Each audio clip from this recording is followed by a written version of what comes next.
نحمده ونصلي على رسوله الكريم اما بعد فقد قال الله تبارك وتعالى كما ورد في سورة آل عمران اعوذ بالله من الشيطان الرجيم بسم الله الرحمن الرحيم شهد الله انه لا اله الا هو قائما بالقسط وقال عز وجل كما ورد في سورة الحديد لقد ارسلنا رسلنا بالبينات وانزلنا معهم الكتاب والميزان ليقوم الناس بالقسط وقال عز وجل كما ورد في سورة الشورى وأمرت لأعدل بينكم وقال عز وجل كما ورد في سورة النساء يا أيها الذين آمنوا كونوا قوامين بالقسط شهداء لله ولو على أنفسكم وبالوالدين والأقربين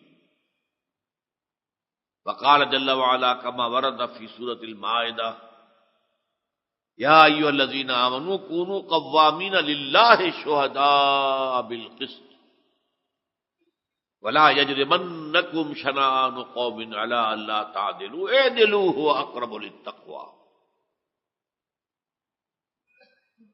وقال عز وجل كما ورد 3 مرات في القرآن في سورة التوبة وسورة الفتح وسورة الصف هو الذي أرسل رسوله بالهدى ودين الحق ليظهره على الدين كله صدق الله العظيم رب اشرح لي صدري ويسر لي أمري واحلل عقدة من لساني يفقهوا قولي اللهم ربنا ألهمنا رشدنا وأعذنا من شرور أنفسنا اللهم أرنا الحق حقا وارزقنا اتباعه وأرنا الباطل باطلا وارزقنا اجتنابه آمین یا رب العالمین۔ میری اس وقت کی گفتگو کا جو عنوان جو مشتہر کیا گیا وہ نظام عدل اجتماعی اور حالات حاضرہ، تو میں تھوڑا سا وقت لوں گا۔ نظام عدل اجتماعی کیا ہے وہ تو بہت تفصیل طلب معاملہ ہے۔ وہ اجتماعی عدل کا تقاضا سیاسی میدان میں کیا ہے، معاشی میدان میں کیا ہے، معاشرتی میدان میں کیا ہے، یہ تو بڑے لمبے موضوعات ہیں۔ اس وقت صرف مجھے عرض کرنا ہے کہ اس کی اہمیت کیا ہے اسلام کے نزدیک۔ دیکھیے، اللہ تعالیٰ کے ناموں میں سے صرف ایک نام ہے جو مصدر پر مبنی ہے، باقی سب صفاتی نام ہیں، یا وہ فاعل ان کے وزن پر، یا فعیل ان کی وزن پر، یا فعال ان کی وزن پر۔ علیم، کریم، یا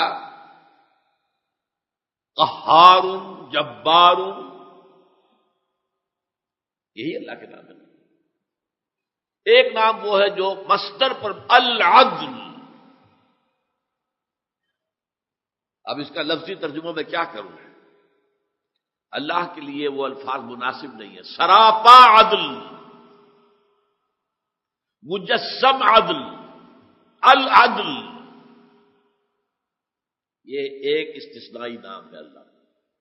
عادل بھی ہو سکتا تھا لیکن نہیں، العدل۔ نمبر 2، میں نے آپ کو آیت سنائی ہے سورہ آل عمران کی، شہد اللہ انہ لا الہ الا ہوا والملائکۃ واولو العلم قائما بالقسط۔ اللہ خود گواہ ہے کہ اس کے سوا کوئی الہ نہیں، اور ملائکہ گواہ ہے، اور تمام عالم جو ہے وہ گواہ ہے، اور وہ قائم کرنے والا یا ہے یا قائم ہے قسط پر، عدل و قسط۔ تو اللہ کی صفات میں سے یہ اہم ترین ہو گیا۔ شہد اللہ انہ لا الہ الا هو والملائکۃ واولو العلم قائما بالقسط۔ تیسری آیت میں نے آپ کو سنائی سورہ حدید کی، آیت نمبر 24. اس اعتبار سے اہم ترین ہے کہ وہ آیت بیان کر رہی ہے ہم نے نبی کیوں بھیجے، رسول کیوں بھیجے، کتابیں کیوں نازل کی. بعثت انبیاء و رسل، انزال کتب، مقصد کیا ہے اس کا؟ لقد ارسلنا رسلنا بالبینات وانزلنا معهم الکتاب والمیزان لیقوم الناس بالقسط. ہم نے اپنے رسولوں کو بھیجا واضح نشانیوں کے ساتھ، واضح علامات کے ساتھ، معجزات کے ساتھ، واضح تعلیمات کے ساتھ. بینات میں یہ سارے مفہوم شامل ہیں. اور ان کے ساتھ نازل کی انزلنا معهم الکتاب، شریعت، قانون، والمیزان، اور میزان عدل، توازن. میزان والقمر، چاند سورج میں دھنس جائے گا.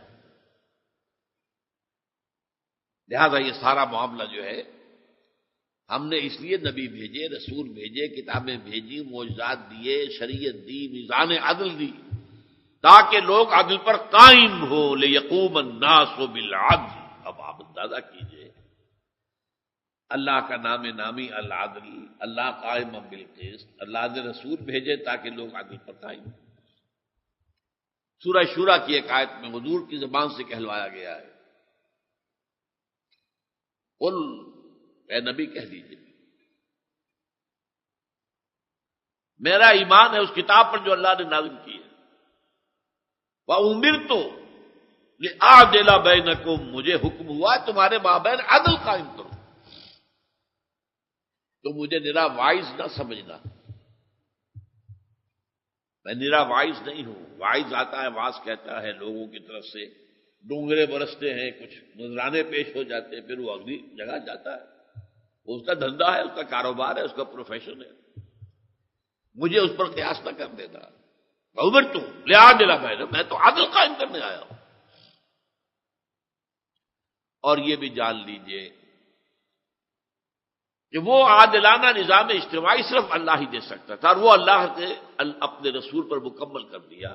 الیوم اکملت لکم دینکم واتممت علیکم نعمتی ورضیت لکم الاسلام دینا. اور حضور کی خاص طور پر بعثت کا مقصد 3 دفعہ قرآن میں ان الفاظ میں آیا، هو الذی ارسل رسولہ بالہدی ودین الحق لیظہرہ علی الدین کلہ. رسول کی بعثت کا تو خاص طور پر مقصد یہی ہے، حضور کی بعثت. وہی ہے اللہ جس نے بھیجا ہے اپنے رسول کو صلی اللہ علیہ وسلم، الہدا، قرآن حکیم، the total guidance, the eternal guidance, the last guidance, the complete guidance. الہدا، ہدن نہیں، الہدا، پراپر نام. اور دین حق دے کر بھیجا ہے. ایک نظام اجتماعی ہے مبنی بر عدل و قسط، تاکہ اسے غالب کرے، قائم کرے. یہ آپ کا مقصد بعثت ہے، تاکہ دنیا کے سامنے نمونہ آ جائے کہ یہ ہے اجتماعی عدل، یہ ہے عادلانہ نظام سیاسی، یہ ہے عادلانہ نظام معاشی، یہ ہے عادلانہ نظام معاشرتی. پورا نظام جو ہے قائم کر کے دکھاؤ بالفعل. اب دوسری بات سمجھیے، حضور نے یہ کام کیا، جو نظام قائم کیا، آپ کے بعد بھی 30 برس تک وہ نظام جو کا تو قائم رہا. خلافت علی منہاج النبوہ، جسے ہم خلافت راستہ کہتے ہیں. لیکن پھر انسانوں کا وہ ہمیشہ کا دشمن عزازیل، شیطان، ابلیس لعین، اور اس کے اس دنیا میں اس وقت سب سے بڑے ایجنٹ یہود. ایک یہودی نے سازش کی، عبداللہ ابن سبا نے. اور آپ کو معلوم ہے ایک طرف دین کی تعلیمات کو بس کیا، علی خدا ہے، اوتار کا عقیدہ جو دنیا میں رہا ہے پھیلا دیا. آج بھی کیا کہتے ہیں، یا علی مدد. مشرکانہ کلمہ ہے کہ نہیں؟ مدد تو اللہ سے مانگی جا سکتی ہے. اور لطف یہ کوئی نہیں، یا محمد مدد کوئی نہیں کہتا. ظاہر بات ہے کہ علی سے تو بہت اونچا رتبہ ہے نا محمد کا صلی اللہ علیہ وسلم. لیکن یا محمد مدد نہیں، یا علی مدد ذہنوں میں بیٹھا ہوا ہے. بہت سے ہیں ان کے فرقے نصیری وغیرہ علوی، وہ تو مانتے ہیں خدا اوتار، گاڈ انکارنیٹ. جیسے رام چندر گاڈ انکارنیٹ تھے ہندوؤں کے، کرشن جی گاڈ انکارنیٹ تھے ہندوؤں کے، اور عیسائیوں نے بھی سینٹ پال نے گاڈ انکارنیٹ بنا. ظلم سے نکلنے کے لیے انسان نے ایک جست لگائی، دی فرینچ ریولوشن، بادشاہت کا خاتمہ، جمہوریت کا آغاز. یہ کیوں تھا؟ In search of justice, in quest of social justice. لیکن کیا ہوئی بدقسمتی؟ جیسے ہی جمہوریت آئی، ساتھ ہی انڈسٹریل ریولوشن آ گیا، بڑے بڑے کارخانے دار آ گئے. اب وہی ظلم جو پہلے جاگیردار ڈھا رہا تھا، اب کارخانے دار نے ڈھانا شروع کر دیا. محنت مزدور کی، عیش کارخانے دار کی، کیپٹلسٹ کے.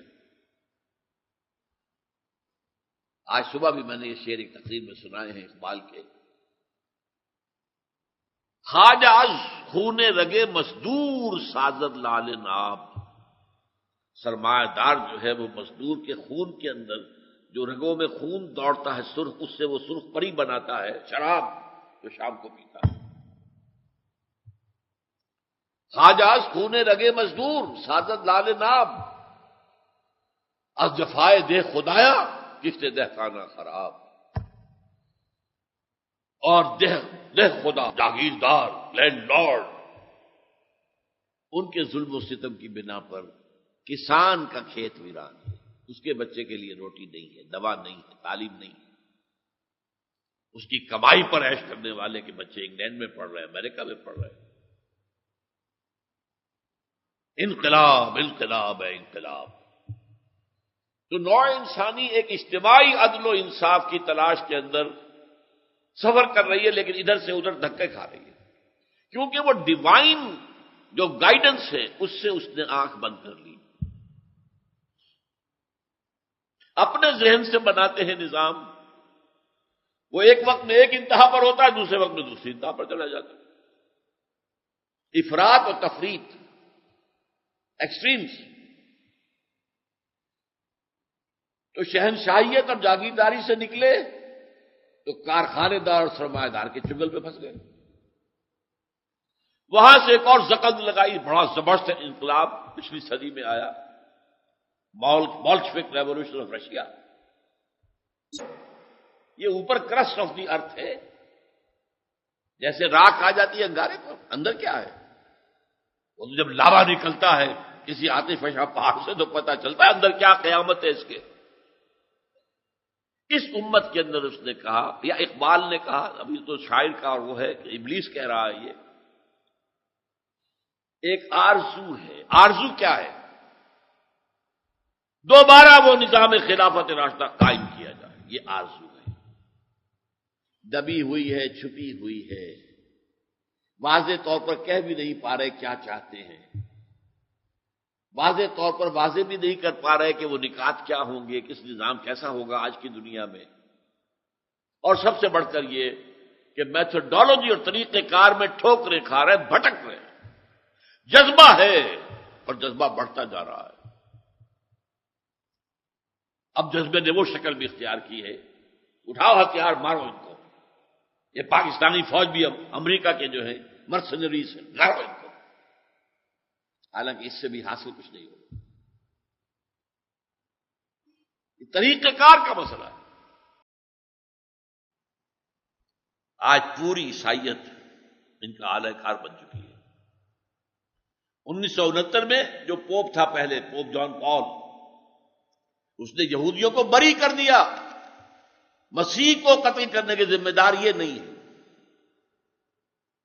بغاوت ہوئی رومن کیتھولک چرچ میں، کئی بشپس جو ہیں انہوں نے کہا یہ کیا کر رہے ہو، یہ تم اپنی تحریر کر رہے ہو بائبل کے اندر. سینٹ میتھیو کے اندر موجود ہے سارا معاملہ. انہیں نکال کے باہر کر دیا، مرتد قرار دے دیا. اب نئے پوپ نے انہیں واپس لینا شروع کیا ہے. لیکن اس وقت پورا عالم عیسائیت یہود کے شکنجے میں ہے، اور یہود اپنا جو اب اگلا سٹیپ اٹھانا چاہتے ہیں. یہ تو ایک لمبی داستان ہے کیسے ہوا ہے یہ. عیسائی انتہائی نفرت کرتے تھے، یہودی انتہائی نفرت. جو خدا کا بیٹا مانتے تھے مسیح کو، اسے سولی چڑھوانے والے یہ تھے. Just imagine. رفتہ رفتہ ان کی چالاکی، give the devil his due, یہ ان کی محنت، جد و جہد، پرسیویئرنس، ذہانت، سازشی ذہانت، پلاننگ، واقعہ یہ ہے. قوم تو تھی نا ایسی، ذہانت ختم ہے اس قوم پر. خود اللہ فرماتا ہے اخترتکم علی علم اخترناہم علی علم. 2 مرتبہ قرآن کہتا ہے یا بنی اسرائیل اذکروا نعمتی التی انعمت علیکم وانی فضلتکم علی العالمین. اب اگلا ایجنڈا ان کا کیا ہے؟ گریٹر اسرائیل بنائیں تاکہ پوری دنیا کے یہودی آ کر آباد ہو جائیں. ابھی تو چھوٹا سا اسرائیل ہے، کل 3-4 ملین ہے یہودی، ہے کل 13 ملین 14 ملین دنیا کے اندر. گریٹر اسرائیل جس کا نقشہ ان کی کینسٹ کی پیشانی پر بنا ہوا، یہ نقشہ سارا عراق، سارا جارڈن، سارا شام، مصر کا بہترین علاقہ جشن کا، نائل کا ڈیلٹا،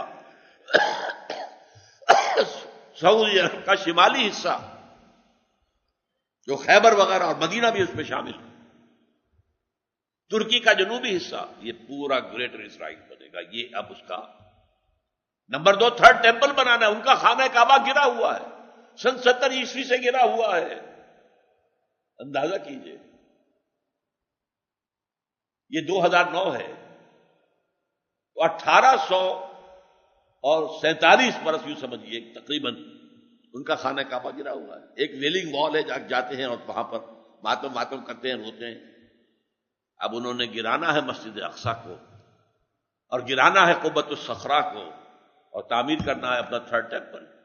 اس سے پہلے وہ ایک کام چاہتے ہیں. یہ میں یقین کے ساتھ آپ کو سامنے رکھ رہا ہوں، اور امریکن پالیسی اسی پر چل رہی ہے. اور اب بھارت جو ہے امریکہ کا موسٹ اسٹریٹجک پارٹنر ہے. جو پہلے کبھی ہم ہوتے تھے، اب وہ زمانہ بدل گیا. پہلے روس کو قابو کرنا تھا تو ہماری ضرورت تھی، اب چائنا کو قابو کرنا ہے تو بھارت کی ضرورت ہے. بات سیدھی سی ہے. ان کی کسی سے محبت نہیں ہے، کچھ نہیں ہے، اپنا مقصد ہے containment of USSR، containment of Russia. اس میں ہم ساتھی بن گئے.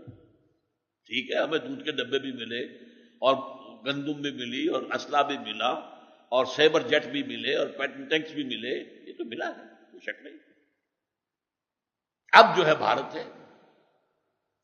تو یہ بات طے ہے کہ جیسے ہی وہ مسجد اقصی کو گرائیں گے، پورے عالم اسلام میں ایک طوفان اٹھ کھڑا ہوگا عوامی سطح پر. اور جو حکومتیں ہیں جو امریکہ کی پاکٹ یونینز کی حیثیت رکھتی ہیں، وہ سعودی عرب کی حکومت ہو، مصر کی حکومت ہو، کسی کی بھی ہو، ساری شمالی افریقہ کی حکومتیں، ہماری حکومت، سب، وہ NRO ہو، NOC ہو، کہاں سے لے کر آیا زرداری؟ امریکہ سے نا. بے نظیر کس کے ساتھ معاملہ طے کر کے آئی؟ امریکہ کے ساتھ. سیدھی سی بات ہے. تو وہ تلے ہوئے ہیں کہ اس قدم سے پہلے کم سے کم پاکستان کے ایٹمی دانت توڑ دیے جائیں، تاکہ ایسا نہ ہو کہ فنڈامنٹلسٹ کے قبضے میں ایٹمی ہتھیار چلے جائیں اور پھر ہماری شامت آ جائے. کیونکہ اسرائیل ہماری ریچ میں ہے، میزائل ٹیکنالوجی میں ہم بہت آگے ہیں، بھارت سے بہت آگے.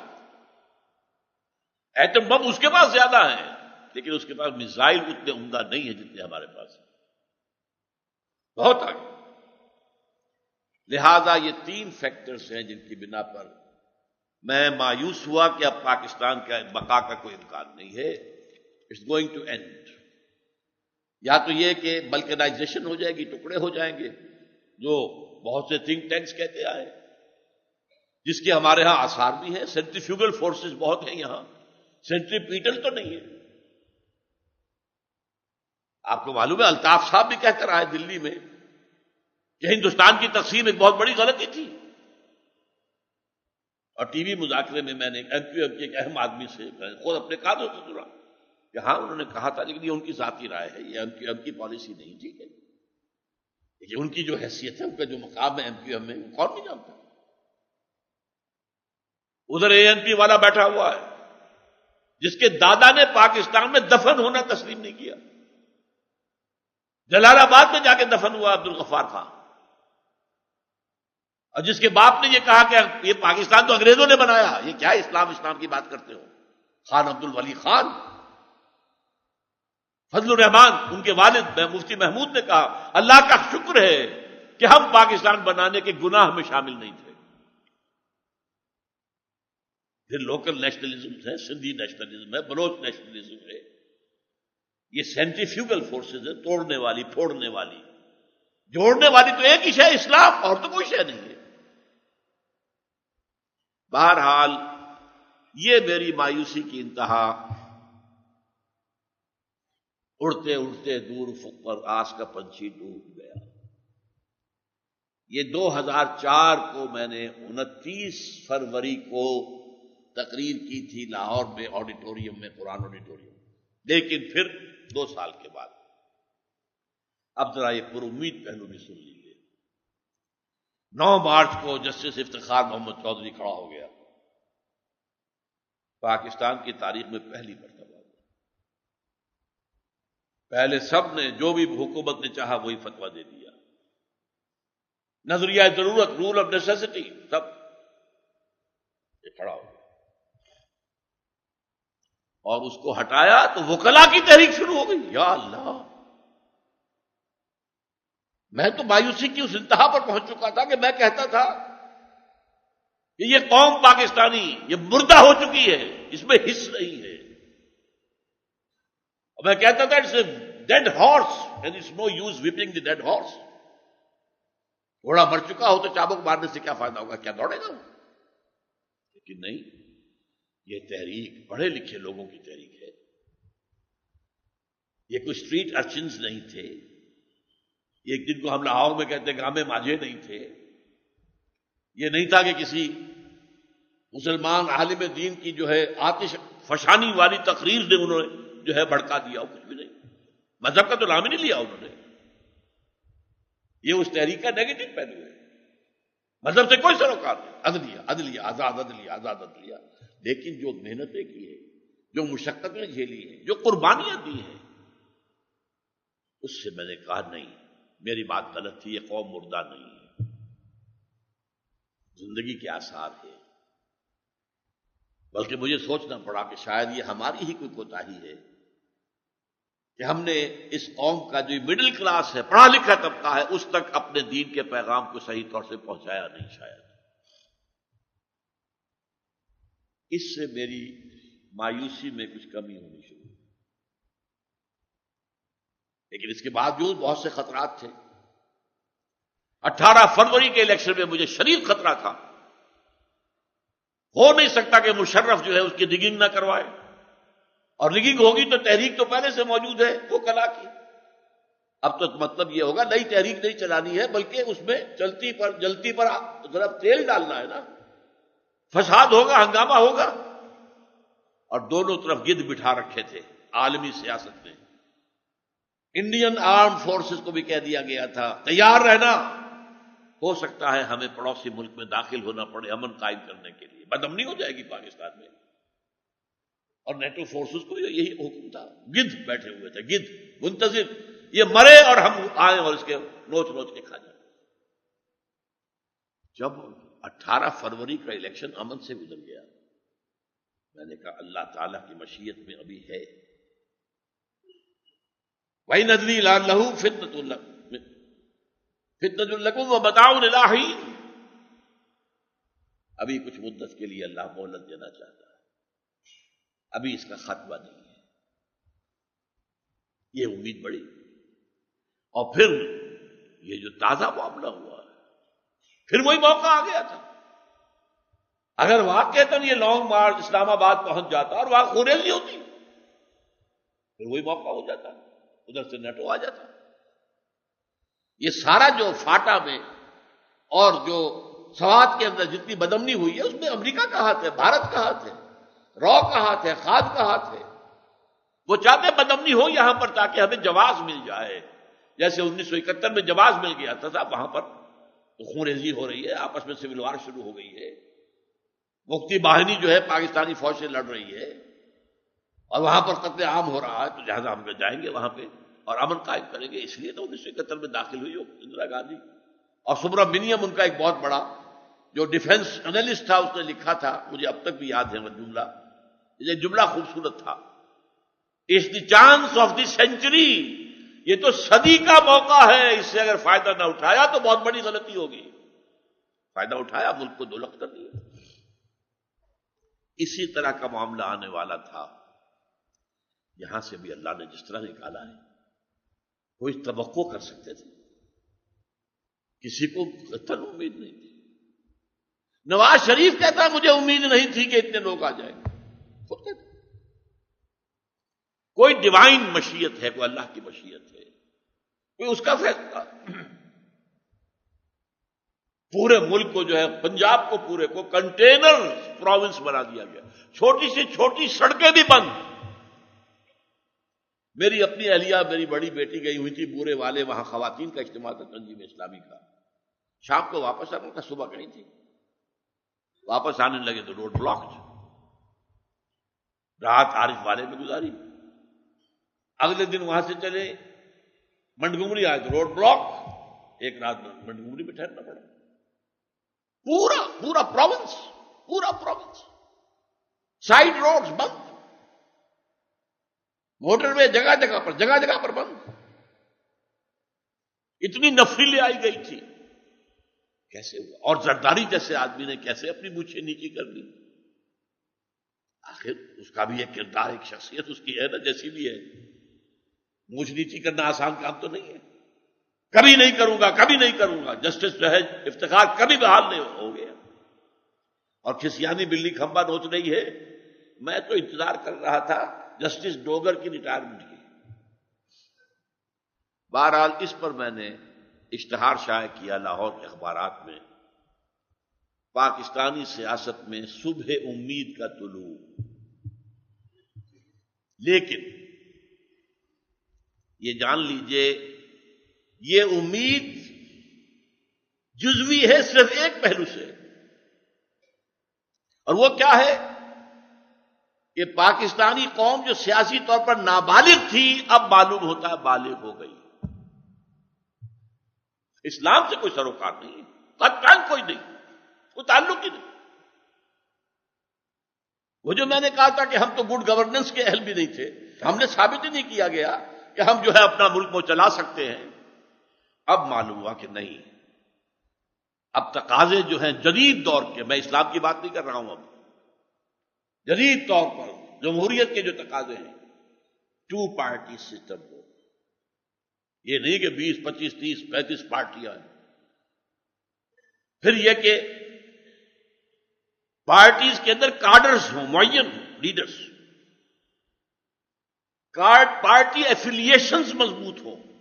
کتنا بڑا معجزہ ہوا ہے، بوریوں کی بوریاں سلمان تاثیر کے گورنر ہاؤس میں پہنچی ہیں، لیکن 29 آدمی جو کاف لیگ سے ٹوٹ کر فارورڈ بلاک بنا چکے تھے، ایک بھی نہیں ٹوٹا۔ کبھی ہوا پاکستان میں؟ اللہ جانے، لیکن روایتیں 7 کروڑ پر پرسن کی بھی ان کو آفر تھی، اور 7 کو وزارت بھی۔ ان کا کیا وزارت 100 بنا دو وزیر، خزانہ جو ہے پاکستان کے خزانے سے تنخواہیں جائیں گی، خرچہ دینا ہے، وہ سلمان تاثیر کے باپ کی جیب سے تو نہیں جانا۔ کمال ہے پاکستان کی سیاست میں، اور ایک آدمی نہیں ٹوٹا۔ نواز شریف صاحب بھی ایک لفظ استعمال کر رہے ہیں، انقلاب، لیکن یہاں بھی نوٹ کر لیجیے، ان کا انقلاب بھی اسلامی انقلاب نہیں ہے۔ ان کا انقلاب سے مراد کیا ہے؟ صرف سیاسی استحکام ہو جائے، دستور اپنی 1999 کی شکل پہ دوبارہ ریسٹور ہو جائے،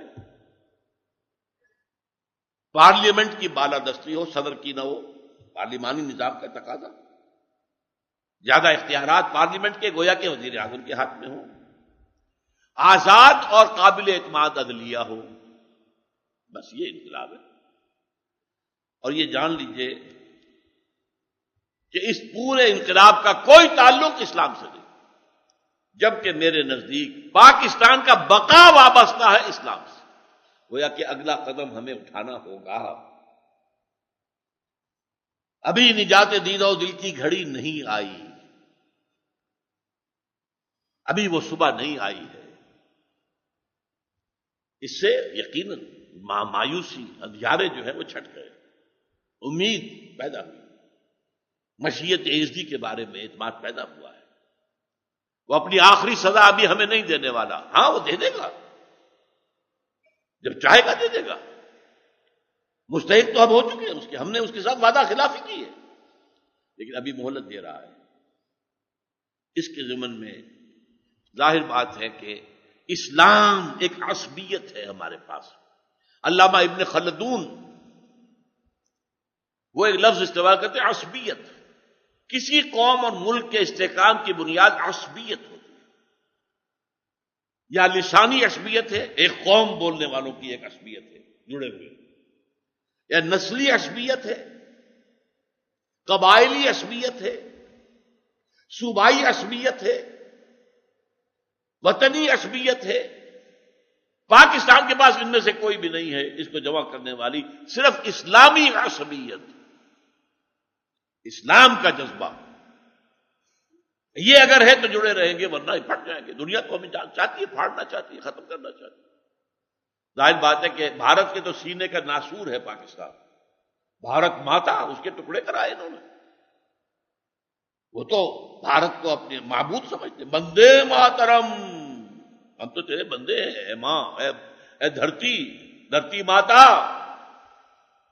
ہم تیرے پجاری ہیں، بندے ماترم۔ بہرحال اسے کوئی موقع مل گیا اگر، تو کیا وہ چھوڑنے والا ہے؟ البتہ ایک اور آخری بات، میں نے 1985 میں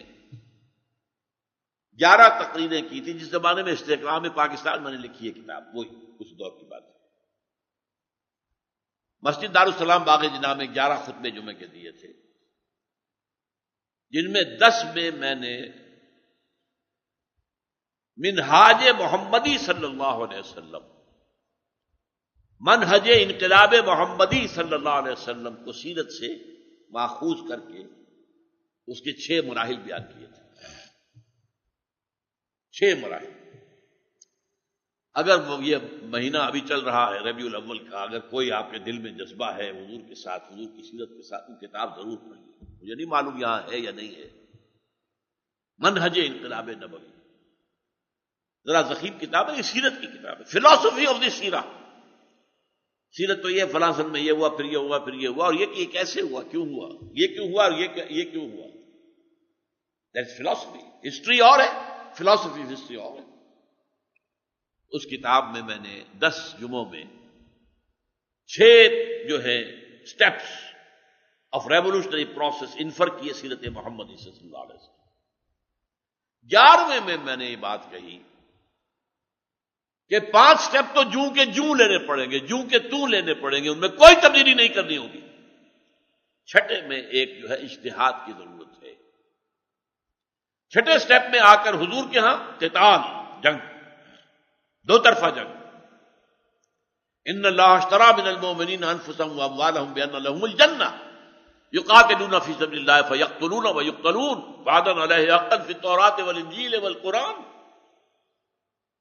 لیکن آج کے دور میں قتال یا مسلح بغاوت، اگر وہ 5 قدم پہلے اٹھا لیے، 5 سیڑھی چڑھ چکے ہوں، تب 6ٹھی سیڑھی کے لیے بجائے مسلح بغاوت کے ایک پرامن منظم عوامی تحریک، یہ آج کے دور کی ضرورت ہے۔ اس کا موجد گاندھی تھا، نان وائلنٹ، نان کوآپریشن۔ انگریز کے خلاف لڑائی شروع کی تھی، پہلی بات کیا تھی؟ ہم تمہارے ملک کا بنا ہوا کپڑا نہیں پہنیں گے. ان کا نشان ہی چرخا بن گیا تھا، ان کے نقشے، ان کے جھنڈے پر ابھی چرخا ہے. ہم تو اپنا سوت کاٹیں گے اور کھادر بنیں گے اور کھادی کے کپڑے پہنیں گے. یہ تمہارے مانچسٹر کی ملیں جو ہے بند ہو رہی ہیں. لیکن کوئی کہہ سکتا ہے تم نے کیا کیا؟ وہ فرض ہے، ہم نہیں خریدتے کپڑا. سیکنڈ سٹیج کیا تھی؟ نان وائلنٹ سول ڈس اوبیڈینس، قانون کو توڑنا لیکن تشدد کے ساتھ نہیں، کسی کو مارنا نہیں. پرماتما کا سمندر ہے، پرماتما نے اس کے اندر نمک پیدا کر رکھا ہے. ہم پرماتما کا جو پیدا کردہ نمک ہے وہ وہاں سے لینے جا رہے ہیں. ہم نے تو کوئی بغاوت نہیں کی، لیکن اس کے معنی کیا تھے؟ ایکسائز ڈیوٹی تھی اس پر. گویا کہ آپ برٹش گورنمنٹ کی ایکسائز پالیسی کو، ٹیکسیشن پالیسی کو چیلنج کر رہے ہیں. پھر لاٹھیاں برسی، جیلوں میں بھرے گئے، بڑے پیمانے پر تحریک چلی ہے، لیکن ان کی طرف سے کوئی تشدد نہیں تھا. اس کے بعد سٹیج ہندوستان میں نہیں آئی. پھر تو یہ کہ سیکنڈ ورلڈ وار ہو گئی تو برطانیہ اتنا کمزور ہو چکا تھا کہ اسے ہر حال میں جانا ہی جانا تھا. وہ طے کر چکا تھا، وہ یہاں سے گیا ہے تو اس نے کسی ہندوستانی کو نہیں مارا، نہ کسی ہندوستانی نے کسی انگریز کو مارا، اور آزاد ہو گیا ملک. لیکن تیسری سٹیج ہے کہ جو ایران کے اندر نان وائلنٹ ریوولٹ، ان آرمڈ ریوولٹ، گھیراؤ، تہران کی سڑکوں کو بلاک کر دیا لاکھوں لوگوں نے. ان پر گولیاں چلی، انہوں نے جانیں دی، انہوں نے کسی کی جان نہیں لی. یہ ہے راستہ آج کی دنیا کے اندر. آج آپ کو معلوم ہے یوکرائن میں انقلاب آیا جسے گرین ریولوشن کا، اسی بنیاد پر آیا. جارجیا میں آیا، ساؤتھ امریکہ کے ملکوں میں آیا. اور یہ بھی ایک مثال مل گئی ہے. اس سے پہلے بھی مثالیں تھی، ایران کا انقلاب بھی اسی کی مثال تھی. لیکن یہ مثال بھی کہ جس طریقے سے ایک تحریک آگے بڑھی، اگرچہ یہ مکمل جو ہے وہ اس کی مثال نہیں ہے. توڑ پھوڑ یہ کہ انہوں نے کوئی گولی پولیس پر نہیں چلائی، لیکن کوئی بسیں کی جلا دی، کوئی کچھ اور کر دیا، یہ تو غلط ہے. ان کا کیا گناہ ہے؟ لیکن بہرحال عوامی تحریک سے جو نتیجہ نکلا ہے وہ ثبوت ہے کہ وہ جو میں نے آلٹرنیٹو پیش کیا مسلح تصادم کی بجائے یہ راستہ. ہاں قتال حرام نہیں ہے اگر حالات سازگار ہوں، فیزیبل ہو تو اللہ کے راہ میں جہاد بھی، قتال بھی ہوگا. وہ حرام شے نہیں ہے معاذ اللہ. یہ غلام احمد قادیانی کی بات تھی کہ جہاد اور قتال جو ہے حرام ہے، دین کے لیے حرام ہے اب دوستوں قتال، نعوذ باللہ من ذالک. لیکن فیزیبل کہاں ہے، کب ہے؟ 12 برس تک حضور نے قتال نہیں کیا. جب مناسب حالات دیکھے تبھی کیا نا، تو دیکھنا پڑے گا. تو بہرحال اس طریقے پر جد و جہد کرتے ہوئے اب اس کی تفصیل میں نہیں جا سکتا. وہ منہج انقلابی جو ہے، منہج انقلاب محمدی صلی اللہ علیہ وسلم کی تفصیل جو ہے وہ انشاءاللہ پرسوں میں بعد نماز عشاء جامع مسجد فاروق اعظم کے اندر بیان کروں گا. اقول قولی ھذا واستغفر اللہ لی ولکم ولسائر المسلمین والمسلمات.